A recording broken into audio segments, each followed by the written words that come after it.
Matthew 16 verse 18.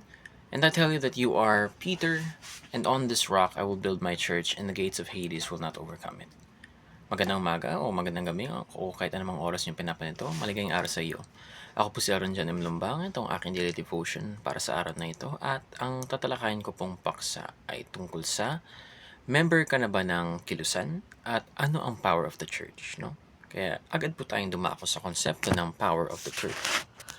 The power of the church refers to the God-given authority entrusted to the body of Christ to fulfill its spiritual mission on earth. This includes proclaiming the gospel with boldness, engaging in spiritual warfare through prayer and truth, and exercising loving church discipline for the purity of the church. And this power is not worldly, political, or manipulative. It flows from Christ, the head of the church, who governs his people by his word and spirit.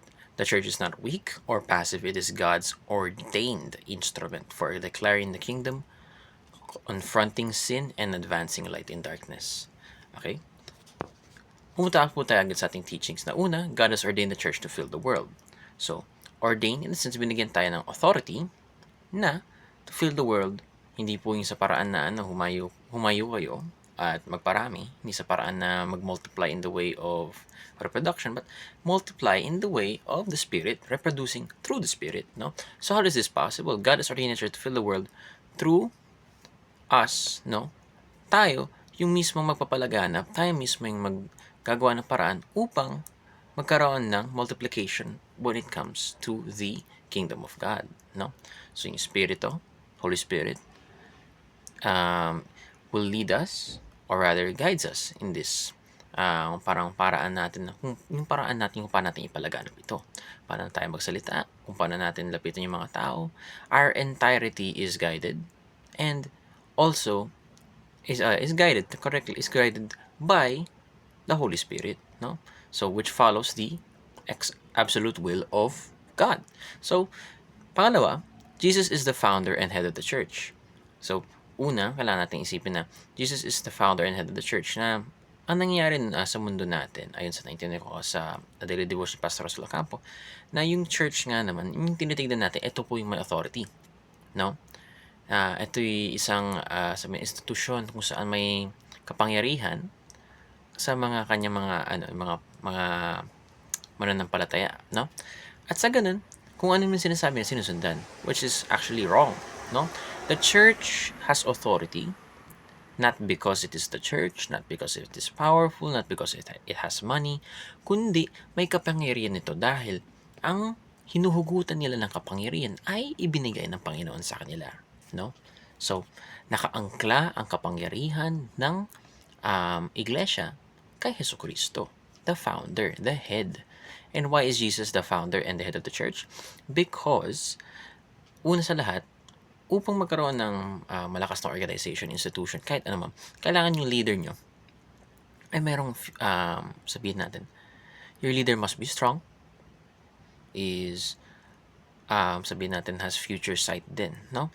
So, Jesus is the founder and head of the church in the sense na siya yung pinaka matatag na pundasyon na pwede nating gamitin na sandalan o nga kagaya sabi ko pundasyon, no? So Jesus is the founder and head of the church, our backbone kumbaga, na at tayo yung katawan na gumagalaw, no?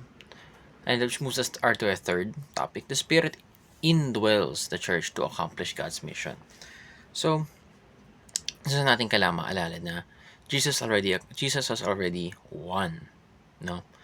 And we are given a different type of mission compared to Jesus Christ. Jesus Christ is given to us to die for our sins, no? Kumbaga, siya yung namatay imbis tayo para sa ating mga kasalanan dahil nakita ng Panginoon ng Diyos na di talaga natin kayang bawiin yun, no? We are too dirty, we are unable to save ourselves. So He gave His one and only Son to save us. So those who believe in Him shall not perish and have eternal life. At sa ganun, the Spirit indwells in the church, the people, no? Yung mga tao na nasa loob ng iglesia, to accomplish God's mission, which is to spread the gospel and to spread the good news, or the gospel, kaya yung ipalaganap ang ebanghelyo, no? To multiply and spread the sovereignty of God throughout all the nations, no? this connects us to 1 and 3 na it is our, sabihin natin, mission na kasama sa Great Commission na pinapalaganap natin yung kapangyarihan ng Panginoon, sovereignty ng Panginoon, at pinaparami natin yung mga disipulo ng Panginoon through the Holy Spirit that dwells within us. So, ayun lamang. Salamat po sa pakinig. Sana meron po kayo na pulot na aral at meron kayong natuhan. Ako po ulit si Aaron Lambang. Magandang gabi, magandang araw at mabuhay.